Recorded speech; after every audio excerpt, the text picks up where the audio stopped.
Ողջույն սիրելի հեռուստադիտողներ, եթերում Ազատ շփումն է։ Նախ թույլ տվեք շնորհակալություն հայտնել ձեր մաղթանքների համար, ուղղված առողջական խնդիրներից։ Պարզապես դարձյալ կրկնվեց, հիմիկվա վիրուսները գիտեք, ինչ որ կրկնվելու հատկություն ունեն, նոր վիրուսներ են, որոնց դեմ պայքարելը մի փոքր դժվար է լինում։ Տեսնենք, հուսանք, որ էլի չի կրկնվի երրորդ անգամ արդեն։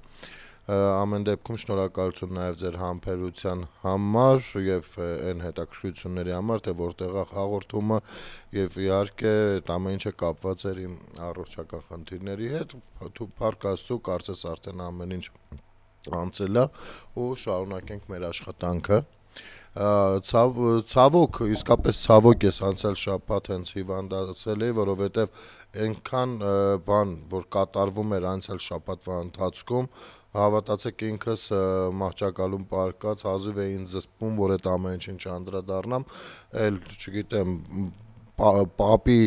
ընտրություն, հանրային տարբեր տրամադրություններ այդ ուղղությամբ, մայիսի 9-ի երկրորդ համաշխարհային պատերազմում ձեռք բերված հաղթանակի շահագործումը տարբեր ձևերով ընդ որում, հասկանում եք, այս ամեն ինչը ու էլի շատ թեմաներ ազգային ժողովում բավականին մեծ թոհուբոհ, հասկանում ենք որտեղ է անհանգստանում ընդդիմությունը եւ այլն, այս ամեն ինչը բայց մի տեղ է տանում, նրա մասին է, որ հստակ գրված չի, հասկանում եք, մենք շատ հանրությունով շատ տարբեր ենք արձագանքում, իհարկե նորմալ է, որ ամեն մարդ իր կարծիքը ունի առաջին հայացքից, բայց երբեմն շատ sense կացինային ենք կտրում խառնելով թացը չորի հետ ու ամեն ինչին sense փորձում ենք մեկ փաթեթավորման, մեկ գնահատական կամ մեկ անուն տալ, բայց դա այդքան էլ այդպես չէ, այստեղից էլ սկսվում են հանրության շրջանակներում հակասությունները եւ թյուրըմբռնումները, տարընթերցումները, այդ ամեն ինչը հենց նրա պատճառով է, որ վերջնական տեսքի բերված չեն իրադարձությունները ու դրանց անունները գրված չի, հստակեցված չի, հա։ Հիմա ես խոսքիս մեջ իհարկե կպարզաբանեմ ընթացքում հաղորդման ընթացքում թե ինչի մասին եմ ասում, օրինակ, մի կողմից շատ լավ է, որ վերջապես սկսել են խոսել երկրորդ համաշխարհային պատերազմում սովետական միության եւ մեր մյուս գործընկերների գործունեության մասին, այսինքն այդ վարակույրը սովետական միության փլուզումից 35 տարի անց միայն սկսում է այդ երկաթե վարակույրը փշրվել եւ հանրությունը սկսում է լսել արդեն Land-Lease ասածը, սկսում է լսել Միացյալ Նահանգների կամ Մեծ Բրիտանիայի կամ Ֆրանսիայի գործառույթների մասին, սկսում է հասկանալ, որ միայն նացիստական Գերմանիան չի եղել, այդտեղ էլ կոալիցիոն ուժեր են եղել եւ սա եղել է առհասարակ քաղաքակրթությունների կռիվ եւ հիմա էլ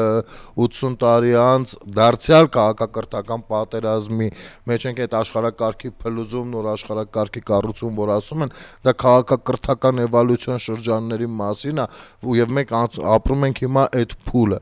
եւ կարելի է իսկապես անդրադարձ կատարել երկրորդ համաշխարհային պատերազմին ըմբռնելու համար, թե այսօր ինչա կատարվում աշխարհում եւ նույն ժողովրդավարությունը այսօր մարտնչում է բռնապետության դեմ, սա է ընդհանուր առմամբ եւ աշխարհում տեկտոնիկ ինչ որ երևույթներ են տեղի ունենում, նույն Հնդկաստանի եւ պատերազմի եւ Պակիստանի բախումները, Միացյալ Նահանգների դերը այդ ամեն ինչում, որ փորձեց հաշտեցնել, մի խոսքով շատ ասելիքներ կային, բայց նրանց մի մասը, եթե չես խոսում հենց այդ օրը, կարծես հնանում է թեման ու կորում է հետաքրքրությունը այդ թեմաների հանդեպ, ինչը մի կողմից վատ է, որովհետեւ մենք չենք հենց այդպես էլ կիսատ ենք թողնում, հետո ինչ որ պայի անդրադառնալուց դարձյալ կիսատ ենք անդրադառնում եւ այդ անունը վրան չի գրվում, ինչ էր սա, ինչ է սա, ինչ է սա, հա։ Մյուս կողմից հանրությունը սկսում է հասկանալ, որ ինչ մայիսի 9-ն է, եթե մայիսի 8-ին է եղել կապիտուլյացիոն փաստաթղթի ստորագրումը եւ մայիսի 9-ին ընդամենը եղել է այդ փաստաթղթի ստորագրության կրկնությունը Ստալինի հետ։ Մյուս կողմից սկսում ենք հասկանալ, որ իսկապես պետք չի սովետական միության 27 միլիոն առնվազն զոհերով այդքան հպարտանալ, որ ինչքան տեսեք զոհեր տվեցինք, այլ ճիշտ հակառակը պետք է հասկանալ, որ դա շատ վատ պատերազմի կառավարման արդյունք էր, այսինքն կներեք Ստալինին այստեղ ինչ ասես կարելի է ասել, որպես գերագույն գլխավոր հրամանատար, ինչքան գիտավարի էր վարում պատերազմը, որ այդքան պետք է զոհեր լինեին, այդ ամեն ինչը դրա հետևանքն է, հասկանում եք, ինչ որ բայց ընկալումները հենց ընկալումները սկսել են փոփոխության ենթարկվել եւ ավելի օբյեկտիվ դառնալ 80 տարի անց դուք պատկերացրեք իսկ մենք սպասում էինք որ նույն 44-օրյա պատերազմից 5 րոպե հետո պիտի ամեն ինչը շատ արագ հասկանանք ոչ այդ մեր 44-օրյա պատերազմն էլ դեռ շատ ջուր է քաշելու դեռ շատ բաներ են բարձվելու եւ այլն եւ մենք ինչ որ մի օր օբյեկտիվ գնահատական ենք տալու այդ ամեն ինչին ուզենք թե չուզենք հասկանում եք եւ ամեն ինչ այսպես բարձ դրված է լինելու որովհետեւ այնտեղ թե մեղավորներն են փորձում հիմա արդարանալ հետքեր մաքրել եւ այլն Արցախը արդեն չկա եւ շատ դժվար է տեղում ուսումնասիրություններ կատարելը մյուս կողմից քաղաքական ձևով է շատ փնթի ձևով է շահարկվել հանուն քաղաքական ինչ որ բաների արդյունքների եւ մարդկանց մեջ այդ ատելությունը բաց զգացմունքային դաշտը դեռ պետք է դեռ կսարի ու շատ բաներ այլ կերպով կսկսենք նայել այլ դիտանկյունից մի խոսքով ամեն դեպքում նաեւ ինչն է շատ ողջունելի որ մենք սկսում ենք իսկապես իր անունը տալ երկրորդ համաշխարհային պատերազմ եւ ոչ թե հայրենական մեծ պատերազմ մեր հայրենական պատերազմը մղվել է Արցախում մեր հայրենական պատերազմը չի մղվել ոչ Մինսկում ոչ Կիևում ոչ էլ Մոսկվայի մատույցներում հա դա եղել է հայրենական պատերազմ այլոց համար մեզ համար եղել է երկրորդ համաշխարհային պատերազմ եւ մենք մասնակցել ենք խորհրդային միության դրոշի ներքո որովհետև խորհրդային միության անդամ ենք, բայց մենք ունեցել ենք հսկայական Սփյուռքի մեր հայությունը շատ ակտիվ իր գործուն աջակցությունը ցուցաբերել այստեղ արդեն Ֆրանսիայի կողմից, Միացյալ Նահանգների կողմից ունենք այնպիսի անուններ, որ կարող ենք ուղղակի հպարտանալ եւ պետք է այդ անունները նույնպես սկսել ներմուծել մեր իրականություն, որպեսզի մեր աչքերը բացվեն ու շատ ավելի շատ բան սկսենք հասկանալ։ Ասնենք վերադառնանք այսօրվա իրականություն, ազգային ժողովում դատախազը 24 թվականի արածը դրածը բերել էր ներկայացնում էր արդյունքները աշխատանքի իհարկե որոշակի դժգոհություններ եղան իմ կողմից նույնպես եղել են դիտարկումներ կապված հենց Անդրանիկ Քոչարյանի հարցի հետ, որին շատ խիստ էր փորձում պատասխանել դատախազը հոկտեմբերի 27-ի մասով ոչ մի բառ չասելու մասին, հենց ելույթում սկզբից եւ այո պետքա պարտադրել, որպեսզի այդ գործերը թափ ստանան, նոր թափ հավաքեն, որովհետև շատ լավ գիտենք, թե ոնց են քննվում, ոնց են աշխատանքները քննվելը դեռ մի կողմ, դա քննչական գործն է իհարկե, բայց ոնց են առաջ գնում այդ աշխատանքները, երբ որ ասում եք աշխատանքներ են տարվում, մենք գիտենք այդ աշխատանքները ոնց են տարվում, այդտեղ էլ մարդկային գործոն կա եւ մինչեւ հանրային հասարակական ճնշում չլինի, մինչեւ հետաքրքրվածությունը ամենօրյա ռեժիմով չլինի, կներեք չենք հավատում, որ կարող է սայլը տեղից շարժվել։ Այո, շատ լավ է, որ հասել ենք նրան, որ անջատված գործով դարձյալ կարծես վերաբացվել է ու աշխատանքներ են տարվում, բայց միևնույն է, դրանց տեմպ է պետք հաղորդել, հանրությունը անհամբեր է, այդ բանից ազատ ոնց ասեմ այդ կեղտից ազատվելու հարցում հասկանում եք, այդ կեղծիքից ազատվելու հարցում պետքա գնահատականը տրվի դրա, ոչ միայն դատական վճիռն է այստեղ խնդիրը, ոչ միայն իրական մեղավորների պատժվելն է խնդիրը, այլ որպեսզի այլևս հոկտեմբերի 27-ը քաղաքական նպատակներով չշահարկվի, ունենա իր անունը, իր տեղը մեր նորագույն պատմության մեջ եւ վերջանանք, էլ չլինեն շահարկումները սուղությամբ հասկանում եք Վերջի վերջում մեր ժողովուրդը ապրել է այդ ամեն ինչի միջով եւ մինչեւ այսօր ամեն մի օրը եթե կան որոշակի հարցեր նաեւ ուղիղ իսկապես կապված է այդ օրվա այդ իրադարձությունների հետ հետևանքն է այդ ամեն ինչի եթե ինչ որ բան տեմպով չի գնում ինչ որ բան լավ ուղղությամբ չի գնում ինչ որտեղ հանրությունը ունի խնդիրներ նաեւ դրա հետևանքն է Եվ այս ուղղությամբ ես կխնդրեմ հարգելի դատախազ, որպեսզի երբ որ հարց են տալիս, անկախ նրանից թե այդ հարցը ով է տալիս, փորձեք ոչ միայն հանդիմանալի բանով պատասխանել, այլ կոնկրետ պատասխանել, որովհետև հասարակությունը նստած լսում է թե հարցը, թե պատասխանը։ Լավ։ Այսօր կարծես ավելի պատրաստված էր եկել դատախազը եւ պատգամավորի խնդրանքին ի պատասխան ընթերցեց Ռոբերտ Քոչարյանի եկեք sense ընթերցեմ, հա ՀՀ գլխավոր դատախազությունը Ռոբերտ եւ Բելա Քոչարյաններից, Սետրակ Քոչարյանից եւ Զարուհի Բադալյանից, Լևոն Սիրանուշ Քոչարյաններից, Գայանե Քոչարյանից եւ Վիգեն Չատինյանից ապօրինի ծագում ունեցող գույքի բռնագանձման հայցով հօգուտ Հայաստանի Հանրապետության պահանջում է բռնագանձել հետեւյալը։ Եկեք ընթերցենք մի հատ կարդանք։ Ուրեմն 22 անշարժ գույք, 2 գույքի գնման իրավունք, ավելի քան $3 միլիոն 985 միլիոն դրամ արժեքով ձեռք բերված պարտատոմսեր,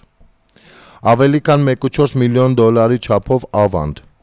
15 իրավաբանական անձանցում մասնակցություն, իրավաբանական անձանցից են օրինակ Nairi Insurance-ը, Toyota Երևան ընկերությունը, Target Group-ը եւ մի շարք այլ ընկերություններ, ամեն մեկը հսկայական բիզնեսներ են։ Ավելի քան $4 միլիոն 8.3 միլիարդ դրամի 260 միլիոն ռուբլի եւ շուրջ 590,000 եվրոյի չափով փոխառությունների պահանջի իրավունք, 2 տրանսպորտային միջոց, ավելի քան 3.8 միլիարդ դրամին համարժեք գումարով գույքերի ձեռքբերման արժեքներ, ավելի քան 20 միլիարդ դրամ։ Սա երկրորդ նախագահի մասին է խոսքը, եւ Արծվիկ Մինասյանն էլ ինչ որ ելույթով փորձում էր կարծես սրբագրել, մաքրագրել իր գործունեությունը։ Լավ, Հայաստան դաշինքի падգամավորներ, նորմալ է, երբ որ երկրի երկրորդ նախագահը այս ամեն ինչին է տիրապետում։ Նորմալ է, մտ ասեք հասկանանք։ Այդ որ այդպես մենք երկիր էինք կառուցում, դուք եկաք եւ ավերեցիք ամեն սա երկիր կառուցել, դուք ասեք էլի, եկեք մի հատ մեկը էլի մեկիդ ուղարկեք այստեղ էլի, որը որ լեզու բերան ունի, մի հատ ուղարկեք այստեղ էլի։ Մենք նստենք մտ հանրության հետ, սիրելի ժողովրդի հետ նստենք առաջ նստենք զրուցենք էլի։ Տեսնենք այս ամեն ինչին դուք իսկապես նորմալ եք վերաբերվում։ Այս ումնա խիա այս ամեն ինչը։ Իսկապես մարդը զբաղված է եղել պետություն կառուցելով, հա։ Եվ իհարկե այս ամեն ինչը պայելու համար մեղրիչը ամեն ինչ պատրաստ հանձնել, բա ոնց կարող էր ուղեղը աշխատել։ Ոնց կարող էր աշխատել ուղեղը, եթե իր ուղեղը ուրիշ տեղ էր։ Սա պետության ղեկավարի մասին է, որի ժամանակ փխրուն հրադադար է եղել Արցախում, որի ժամանակ կանսերվի կոկոշ է եղել Արցախում, չնայած այդ ժամանակ դա էլ չի եղել, եթե ընթացքում տենց որոշեցին, մեր գիտնականները հավաքվեցին եւ խորհուրդ տվեցին, որ կանսերվի կոկոշով կարելի է երևի բան անել։ Մի պատրոն չարտադրած երկրում։ Սա ինչ է։ Ախր դուրս եք եկել օրինակ ապօրինի գույքի բռնագանձման օրենքի շրջանակներում ես հարց ունեմ։ Ես իսկապես հարց ունեմ, հետաքրքիր է ինձ այդ հարցը, բայց ոչ մի падգամավորի ընդդիմադիր падգամավորի բերանից այդ հարցը չեմ լսել եւ հույս էլ չեմ ունեցել լսելու։ Օրինակ, բայց ես հույս ունեմ, որ ԿՊ խմբակցության անդամներից այս հարցի հետևից կգնան մի հատ, էլի, իսկապես շատ հետաքրքիր է, լուսաբանեք մեզ, էլի։ Տեսեք, հարցը հետևյալն է, չնայած ես այս հարցը առանձին անպայման տեղադրելու եմ նաեւ համացանցում։ Հարցը հետևյալն է։ Այդ ապօրինի ձեռք բերած գույքը անցնում է պետությանը, ճիշտ է, դատական բաներով։ տեսեք, այդ ապօրինի ձեռք բերածը միայն պետությունից ձեռք չի բերվել։ Այդ ապօրինի ձեռք բերածի մի մասը նաև խլվել է շատ հասարակ քաղաքացիներից, շատ շարքային քաղաքացիներից։ Այսինքն, կարար այդ մարդը օրինակ մի հողատարածք ունենար, որը, չգիտեմ, 50-100 տարի օգտագործել է, լավ, կարող է սեփականաշնորհման ակտը բանը տեղում չլիներ, բայց նրա ձեռքից խլվել է դա ու շատ էժան ձևով կամ գրեթե ձրի անվճար ձևով սեփականաշնորհ։ Հիմա այս մարդը արդարություն պիտի վերականգնի, օրինակ վաղեմության ժամկետներն անցած են, եթե հեղափոխությունից հետո գնում է բողոքելու դատարանում, որ ասենք, չգիտեմ, 20 տարի առաջ ինձնից խլել են այս ինչ բանը։ Վաղեմության ժամկետը անցած է։ Հիմա այս ապօրինի ծագում ունեցող գույքի պարագայում, երբ որ արդեն հիմա էլ այս ամեն ինչը անցնում է պետությունը։ Այս քաղաքացին, որ գնա դիմի դատարան, ասի գիտեք, այդ որ անցնում է պետությանը շատ լավ է, հարց չկա, բայց այնտեղ մի հատ բան կա, հատված կա, որը ինձ է պատկանել, ինձնից էլ են ապօրինի խլել։ Եվ պարզվում է, որ հիմա ինձանից ապօրինի խլված հատվածը գտնվում է պետության ձեռքում, ումից կարող է վերադարձել, այս պարագայում ինչ կարող է անել, որովհետև ասեմ, մեր հասարակական կազմակերպության գրասենյակ մի ժամանակ հատկապես այս մասով շատ էին գալիս եւ ներկայացնում ամենատարբեր նախկին պաշտոնյաների արած այս գազանությունները, մարդկանց անտուն թողնելով, մարդկանց ձեռքից այդ խլխլոցին, որ արել են, ասենք իր շահերը այստեղ որտեղ են սկսում պաշտպանվել, ինչ կարա անի տվյալ մարդը, հա, այս մասով սա հարց է եւ չգիտեմ, ես իրավաբան չեմ, գուցե կաս այս ամեն ինչին իրավաբանական պատասխան կամ գուցե այդ օրենքը արդեն իր մեջ պարունակում է որոշ բաներ, բայց կխնդրենք մի քիչ պարզաբանել նման քաղաքացիների հանդեպ, ովքեր անարդարության զգացումը մեջները արդեն հասել են շատ պատկառելի տարիքի եւ այդպես էլ, չգիտեն, այդ անարդարության զգացումը հետները տանելու են, թե վերջապես տեսնելու են վերականգնված արդարությունը նոր ասված իրենց երկար տարիների կյանք տա, բայց հասկանում ենք, չէ, արդեն ինչն ինչոց։ Եկել ես Արծրիկ Մինասյան, կանգնել ես, ասում ես, այո, դուք բան մի օր էլ դուք եք լինելու պատասխանողի դերում, բա որ մի օր էլ լինելու են քաղաքացիական պայմանագիր խմբակցության падգամավորները պատասխանողի դերում, ենթադրենք այդպիսի իրավիճակ, ասենք թե դուք գալիս եք իշխանության եւ պատասխանողի դերում հայտնվում է ԿՊ խմբակցությունը, ով ըստ ձեզ թալանով են զբաղված, չգիտեմ ինչեր են անում։ Հիմա որ օրենքն է կիրառելու, որպեսի հետ բերեք այդ ամեն ինչը, եթե այսօր թալանում են, վաղն էլ գալիս եք դուք իշխանության ու նստեցնում եք դատապարտյալի աթոռին, ԿՊ-ին, որ օրենքն է կիրառելու, չլինի հենց այս օրենքն է կիրառելու, որը վիճարկում եք սահմանադրական դատարանում եւ վիճարկում եք անհիմն ամտեղի ու շատ ծիծաղելի էր անգամ այդ ամեն ինչը տեսնել, զինվորիկների վերացված մարդկանց խմբակի, ովքեր որ մաքարում են, որպեսի պաշտպանեն հենց ժողովրդից խլածը, հենց հայ մարդուց խլածը, հայ մարդուց, հայ երեխայից խլած մանկապարտեզի շենքը, որպեսի պաշտպանեն։ Ու այդ նույն հայ մարդու երեխայի աչքերի մեջ նայելով, ովքեր այսօր արդեն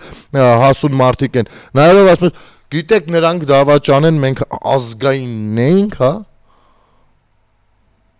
Ոնց եք կարողանում դա անել, լավ։ Ոնց եք դրա հետ քնում։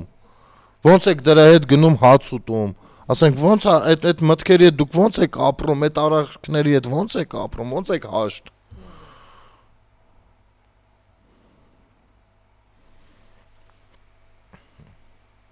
Այսօր գալ կանգնել ու դարձյալ խոսել Արցախը դուք բան, այս ուրացակ, այն ուրացակ, ամենալավ ուրացողները դուք եք եղել։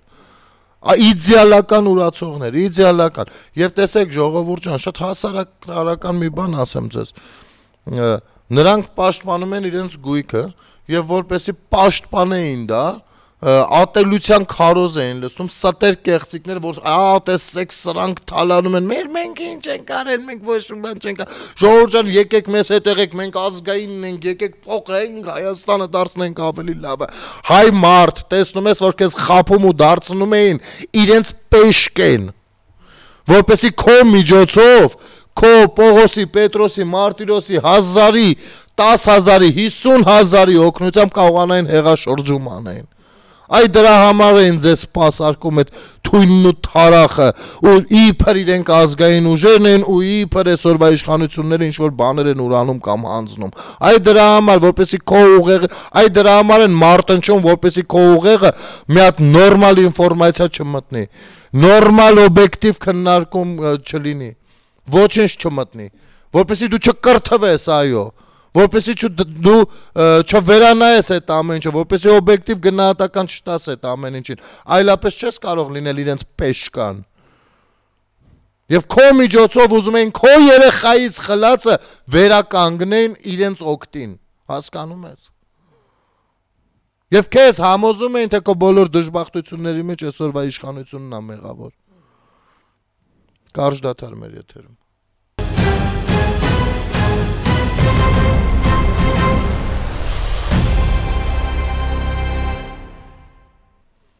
Վերադառնանք սիրելի հեռուստադիտողներ, եւ գիտեք ինչ, խոսքը միայն մատերիալային գողությունների մասին չէ։ Ես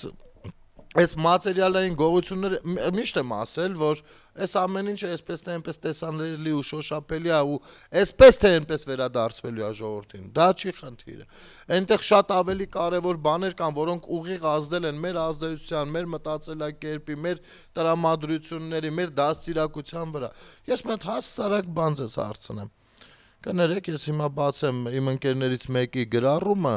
ու ընթերցեմ ժողովուրդ ջան, ու դուք տեսեք ինչ գողության մասին է էլի խոսքը, ինչը ինձ համար շատ ավելի կարևոր է, քան այս միլիարդները, որ այսպես թե այնպես վերադարձվելու են։ Ուրեմն Ավագ Պապոյանի գրառումն եմ կարդում, ով տեղադրել է Աղաբաբյանի Սև Հովազ 2 գրառումը։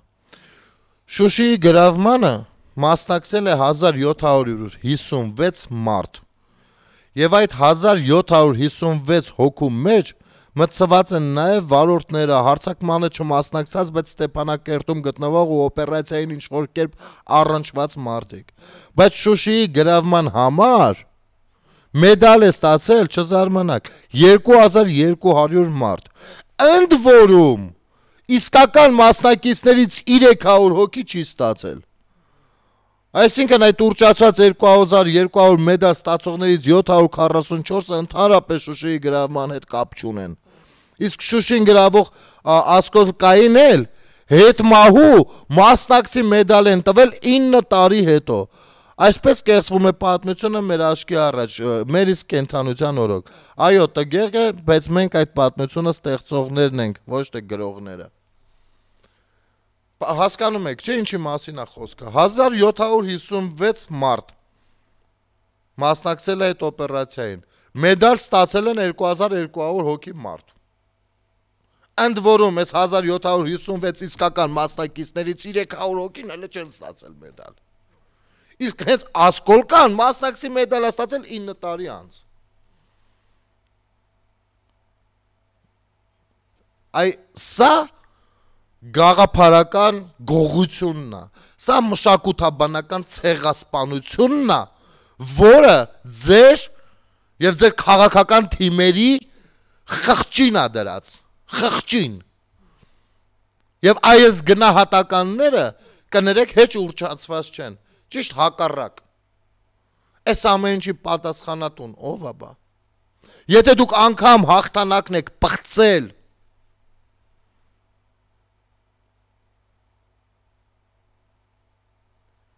սա ցնդաբանություն է։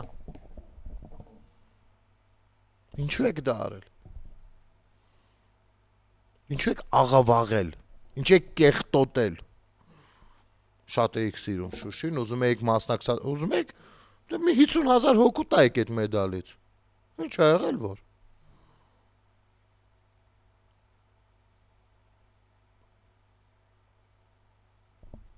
Սա չլսված մի բան է։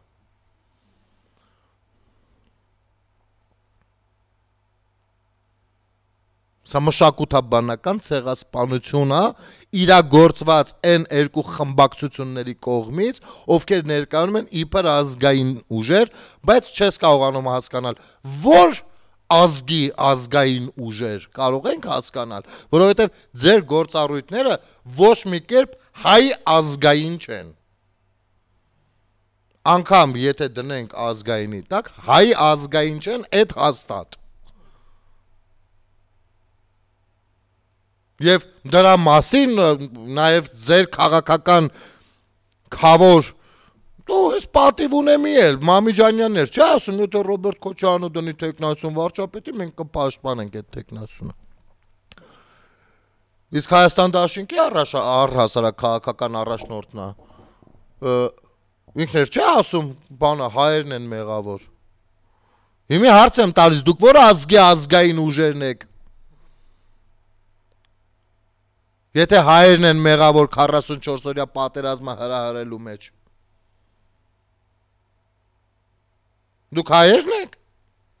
հապա մեղավոր եք։ Ունեք մեղավորության ձեր բաժինը, համակերպվեք դե այդ մտքի հետ։ Եվ հետո գնալ, սկսել արդարանալ, փորձել Քրիստինա Վարդանյանը ընդեղից է փորձում արդարացնել, ինքը այդ նկատի չի ունեցել, ինքը նկատի է ունեցել ու մի հատ հեքիացես բան։ Գառնիկ Դանելյանը ընդեղ է փորձում, գիտեք ոնց է, ու ես ինչ եմ մի հատ պատում, լսեք։ Դուք իսկապես այդպես եք մտածում։ Լավ, ասենք, մենք ոչ մի բան չենք հասկանում։ Դուք իսկապես այդպես եք մտածում։ Ասենք, թե մեզ կարողացաք համոզել դրանում։ Դուք իսկապես այդպես մտածելու մեջ անբարոյականություն չեք տեսնում։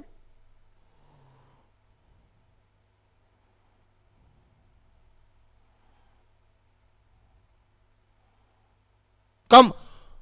ժողովուրդը ըստ ձեզ այդպես մտածելու պարագայում անբարոյականություն չի տեսնում։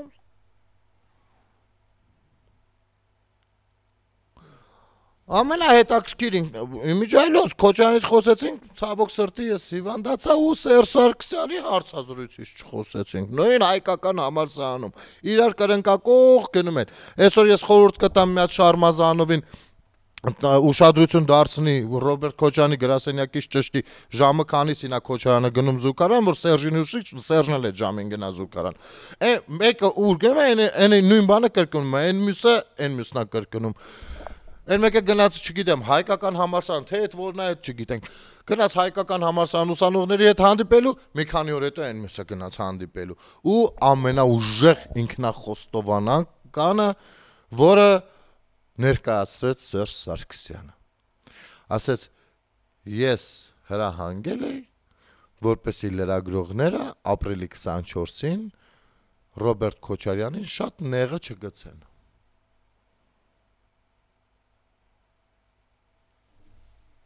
Ես կարող եմ բառացի մեջ բերել։ Ես այդ օրը հրապարակում եմ արել ու բառացի մեջ բերելով իմիջայլոց։ Կներեք։ Մի րոպե ներողություն, Շարմազանովը որ մի րոպե։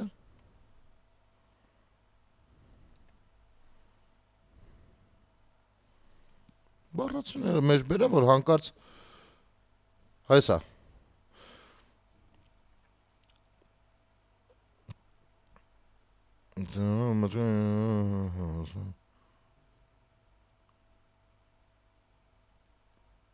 Ասում է, ապրիլի 24-ին խնդրեցի լրագրողներին, որ Քոչարյանին հանգիստ թողնեն։ Ընդ որում, դա ասում է մամուլի ազատության միջազգային օրը։ Եվ այդ լրագրողներին, երբ որ ասում ես, որ դուք ենթականեր եք, նեղվում են, ես ինչ եք ասում։ Ոնց թե, ոնց համարձակվեցիք մեր սկզբունքային մոտեցումներին, մեր աշխատանքի հանդեպ ունեցած սիրառած զգացումները ոտնահարել։ Այդպես։ Եթե այդպես չի, հարգելի լրագրողներ, հիմի հավաքվում եք, կամ պիտի արդեն հավաքված լինեք, գնում եք հանրապետական գրասենյակի առաջ մի հատ միտինգ էլ այնտեղ եք անում ու ասում եք, որ մի հատ դուրս արիլը պատասխան տուր, այդ որ մեկիս ես ասել այդպիսի բան, ես ինչ էր ես խոսում, մերժված նախագահ։ Հասկանում եք։ Այդ նույն լրագրողներին, բայց նույն Սերժը, իհարկե Քոչարյանն էլ իր լրագրողներին։ Պետք է որ ասելա, որ Նիկոլ Փաշինյանին միշտ վատ հարցեր տվեք։ Վատ, անտեղի, կեղտոց, նենց բան։ Հասկացաք, ձեր շեֆը արդեն ինքնախոստովանականով հանդես է եկել։ Եվ եթե դա այդպես չէր, դուք վաղուց պիտի գործնական քայլերի դիմաց լինեիք։ Հարգելի աշխարհում մամուլի ազատության ինդեքսում թռիչքային առաջխաղացում գրանցած ժողովրդավարական պետության ազատ լրագրողներ։ Հիմա տեսնում եք, որ ազատություն եւ ժողովրդավարություն բերել է այս իշխանությունը։ Ազատությունից ու ժողովրդավարությունից վախեցողները չեն կարողանում ու չեն ցանկանում համակերպվել դրա հետ։ Ես կրկնում եմ այս պատմությունը։ Ուրեմն փոքր ժամանակ, փոքր ասելով դպրոցական ժամանակ մի թութակ ունեի։ Այս թութակը մի օր գալիս եմ տուն, տեսնեմ վանդակում չի։ Սիրտս կանգնեց, նայում եմ բան, տեսա որ նստել է կառնեզին։ Մի կերպ բռնեցի, դրեցի վանդակը։ Հետո էլի վանդակում չի։ Դու մի ասա սովորել է վանդակը բացելու ձևը։ Բացում է, դուրս է գալիս։ Երկրորդ անգամը որ դուրս եկավ, չկարողացա գտնել։ Ну, երեխա է, դե հուզվեցի, լացեցի։ Մեկ էլ իր գունը գամ տեսնեմ վանդակի մեջ նստած է։ Այսինքն ինքը բացում էր, մի քիչ թռնում էր, հետո հետ էր գալիս մտնում վանդակի մեջ նստում էր։ Որովհետև իր ուտելիքը, իր խմելիքը, իր համար ամենաապահով տեղը այդտեղ էր։ Հասկանում եք։ Ես էլ ասեցի, դե որ ես թութակը այսքան բանը հասկանում էլ դուրս եմ, այսպես պահում, ինքն էլ ամեն անգամ չարչարվի բացել փակելուց։ Վերցեցի դուրը հանեցի վանդակի վրայից։ Հանել եմ։ Դուրս էր գալիս, ես շատ զգուշորեն մի հատ նայում էր կողքերը, մի հատ այս կողմ էր թռնում, մի հատ այն կողմ էր թռնում, էլի գալիս մտնում էր վանդակը։ Հիմա ես այս պատմությունը ինչի պատմեցի։ Դա այդպես էր, որովհետև այդ թութակը վանդակի թռչուն էր։ Որովհետև ինքը ազատության սովոր թռչուն չէր։ Իրան տրված էր ազատություն, բայց ինքը նախընտրում էր վանդակը։ Որովհետև ինքը իրեն ապահով էր զգում վանդակված վիճակում։ Հասկանում եք։ Ինքը այդպես ապահով էր զգում իրեն։ Ինքը վախենում էր ազատությունից։ Այդպիսինն եք դուք։ Եվ ցավոք սրտի մեր քաղաքացիների մեջ հանրության որոշակի շերտ կա, որ այդպիսինն է։ Վախենում է ազատությունից, որովհետև չի ունեցել, չգիտի ինչպես պիտի վարվի դրա հետ, ինչ պիտի անի։ Իսկ գիտեք, մարդու վախը, մարդկանց վախերը առհասարակ հենց չիմացությունից են ծնվում։ Ասենք, երբ որ դու գնում ես ու մեկը կողքից բոյ է անում, դու վեր ես թռնում, դա ոչ թե դու վախկոտ ես, այլ որովհետև չգիտեիր ով է բո անողը, բայց երբ որ տեսնես ու այդ մարդը բո անի, դու չես վախենա։ Այսինքն չիմացությունն է վախ ծնում։ Մարդը ինչի է վախենում մեռնելուց, որովհետև չգիտի դա ինչ է։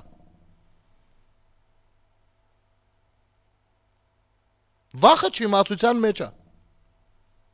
Ինչի՞ չեք գալիս այստեղ։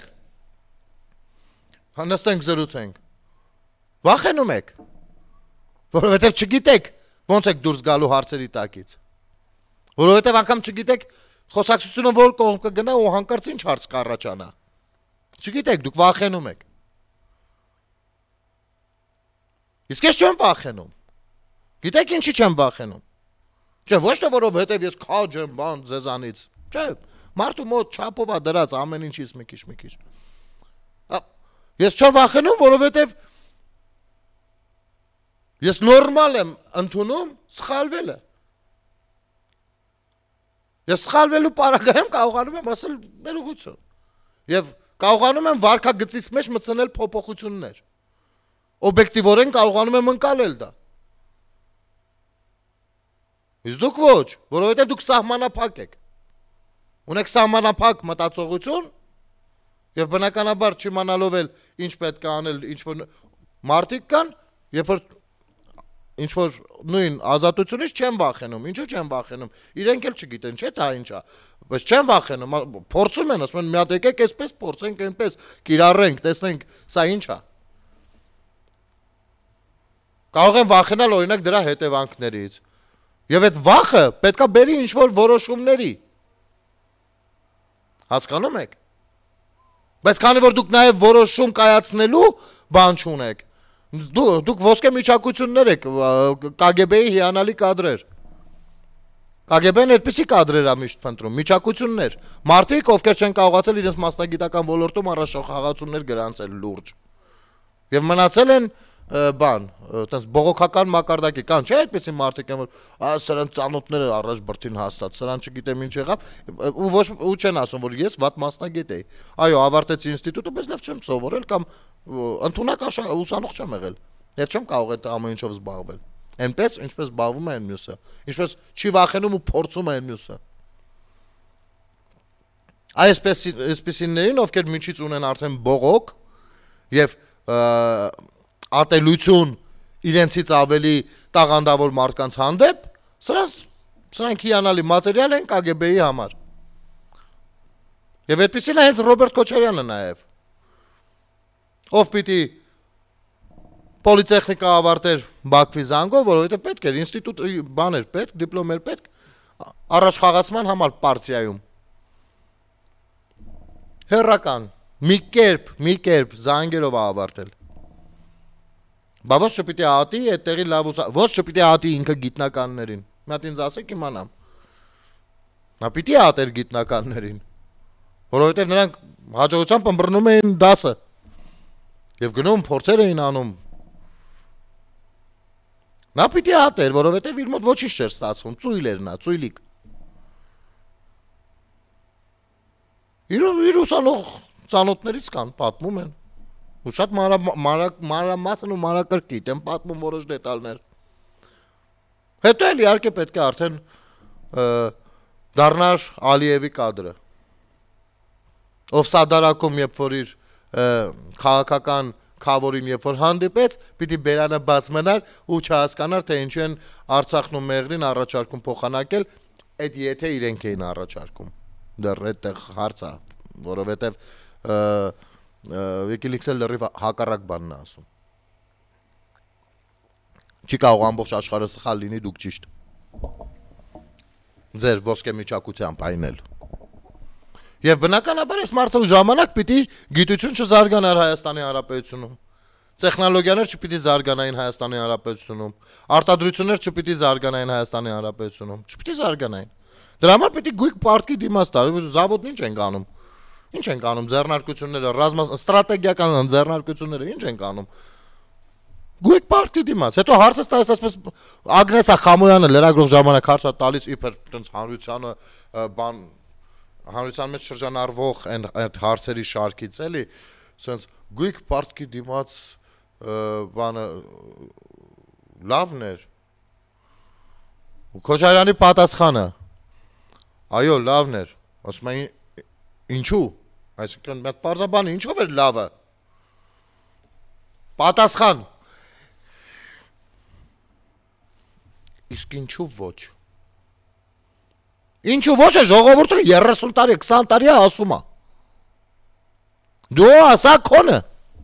Ու այդ KGB-ական բաները, այդ տենց է, էլի, որ հարցին չեն կարողանում պատասխանել, հարցին հարցով են պատասխանում, որպեսզի սկսեն կոտրել, բերել իրենց դաշտ, կարողանան մի դետալ բռնել, այն ոչիլի պատմությունը դարձնեն անցնի։ Իրենց անհարմար հարցերը այդպես են իրենք լուծում։ Սա իմացեք մի ժողովուրդ ջան։ Հենց ձեր հարցին հարցով պատասխանող քաղաքական գործիչ կտեսնեք, անցեք։ Էլ կյանքում մի նայեք այդ կողմ, երբեք մի նայեք այդ կողմ, ինչքան ուզում եք խելացի բաներ խոսի։ Հարցին հարցով պատասխանեք, անցեք։ Բերես Շուշիի գրավման 1756 մարտուց 1400-ին 10 մասնակիցներից 800 հոգի կողքից ուրիշ մարդու 10 Սա մշակութաբանական ցեղասպանություն չի, մշակութաբանական դեգրադացիա չի, բա ի՞նչ է։ Բա այս դաստիարակության արտադրած սերունդը ինչ պիտի լինի։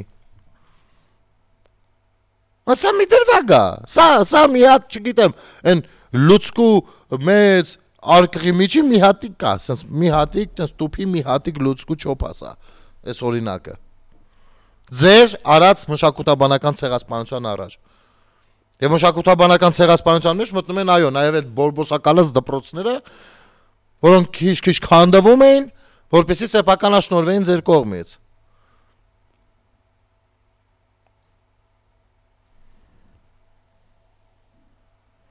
Գույքը կարդացեք, գույքը կարդում ես ապշում ես։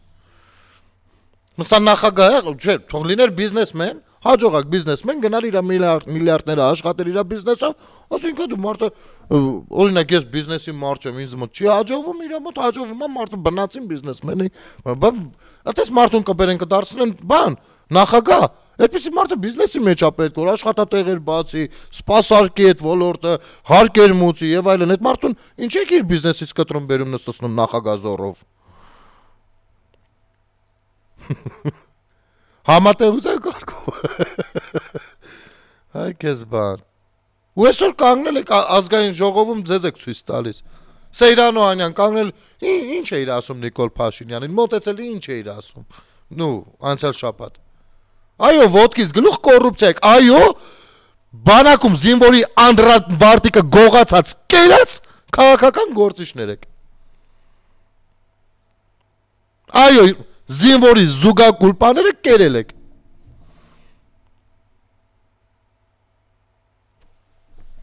Լավ, կշարունակենք այս թեմաները։ Այս թեմաները կշարունակենք, որովհետև անցյալ շաբաթը շատ բուռն է եղել եւ անպայման կփորձենք անդրադառնալ նաեւ Նիկոլ Փաշինյանի ելույթին, որտեղ որ ասում էր, որ իր